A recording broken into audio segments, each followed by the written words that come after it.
Tinitilian, pinipilahan, dinudumog.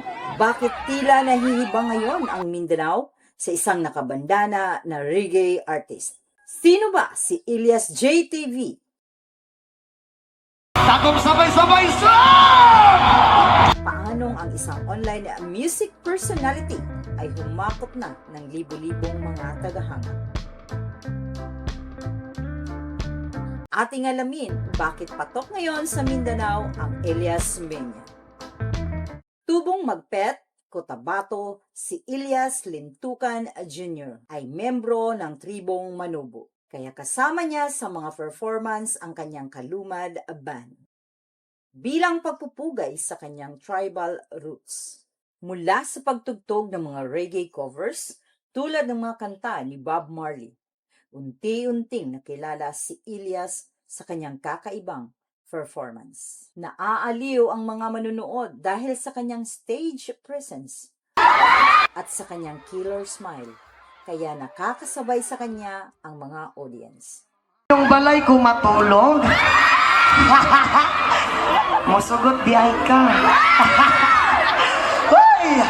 Habang tumatagal, dumarami rin ang humahanga sa kanyang karisma, lalo na ang mga kababaihan. Di nila mapipigilang humiyaw at tumili, lalo sa mga dance moves ni Elias sa entablado. Kaya di kataka-taka bakit dinumog siya, lalo na ng mga auntie at mga tita.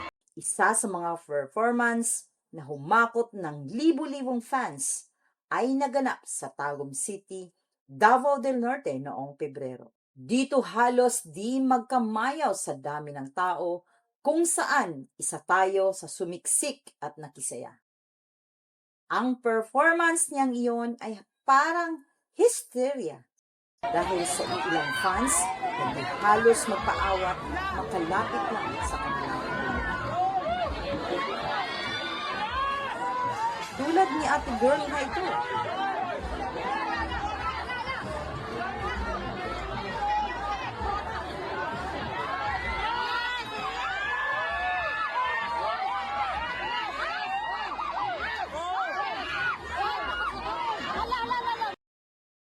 Pero kapag walang gig, ay makikita ang simpleng buhay ng bagong idolo ng masa.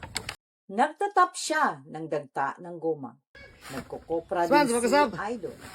Mayong adlaw na po diyan sa inyo hang tanan. Naa na po pwede midrin sa kabukiran.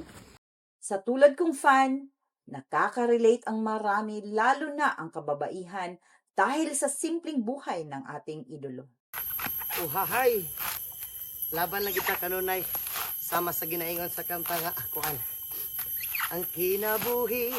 Mapagmahal din siya sa kanyang magulang, kung saan isang OFW ang kanyang nanay at matagal niyang hindi nakasama. Hindi rin niya tinalikuran ang kanyang lolo at lola na nag-alaga sa kanya nung siya'y maliit pa.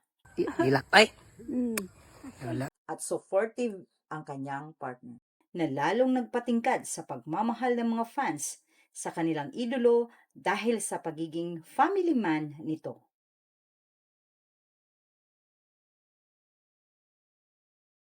Sa dumadaming content creators at influencers mula Visayas at Mindanao, isa si Elias Jr. TV na may pinakamabilis na paglago. At latest count, ang kanyang official Facebook page ay mayroon ng 4.7 million followers and counting. May makakapigil pa ba sa Elias Menya? Yung balay ko matulog. Musugot di ay ka.